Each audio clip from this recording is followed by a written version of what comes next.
Pwede kayong magtono ng acoustic guitar nyo sa cellphone. Walang app. No app needed. All you need is an access sa internet at browser. So, first, punta kayo sa browser ng phone nyo, Safari man or yung Google. And then, i-type nyo, ayan o, Google Guitar Tuner. Search nyo yan. May lalabas na tuner.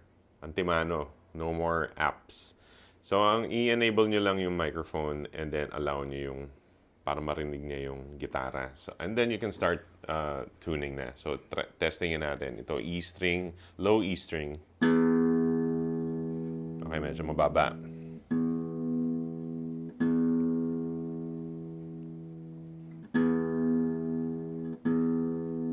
Yon.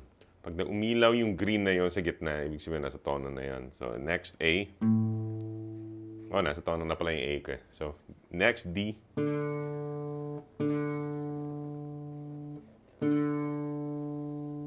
Okay, good. Tune. G string. Medyo mataas. So, ibababa nyo yan. Yon. And then B.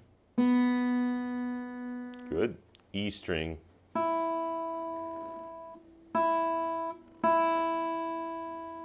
Ayun. Tono na. So, yun lang ang kailangan nyo gawin. Tapos, isara nyo yung mic. And then, pwede na kayong tumugtog. So, hope this helps you out. I'll see you again. Bye-bye.